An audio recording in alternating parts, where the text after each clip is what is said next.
PhilHealth, hinihikayat na mag-isip ng mga programa para magamit ng mga Pilipino ang pondo para sa kalusugan. Ito ay ayon kay Senator Christopher Bongo. RH28 Raymond Paas, ibalita mo yan, Raymond.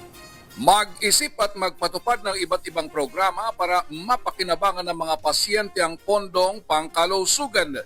Ito ang muling panawagan ni Senate Committee on Health Vice Chairman Senator Christopher Bongo sa PhilHealth. Kasunod ng muling pagkaungkat ng kontrobersyal na excess funds ng PhilHealth na inilipat at ginamit ng national government sa ibang proyekto noong 2024. Sa kanyang pagdalo bilang guest of honor sa nakaraang National Convention of Optometrist Association of the Philippines, ikinatuwa ni Go ang pagtugon ng PhilHealth noon sa kanyang panawagan na pag-aralang magkaroon ng coverage sa ilang mga medical at assistive devices tulad ng reading glasses, wheelchair, postiso at iba pa.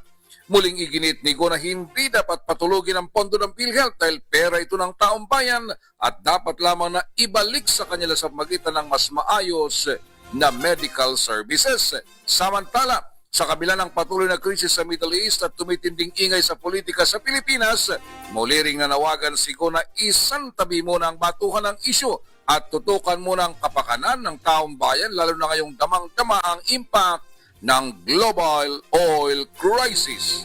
Narito si Senador Bongo.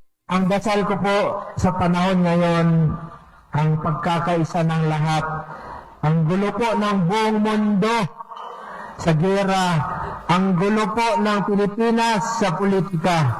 Pag magulo ang politika, ang nadadamay po ang taong bayan. Nasasakripisyo ang pagseserbisyo. Ito si RH28 Raymond Paas para sa DCRH, una sa Pilipinas, una sa Pilipino.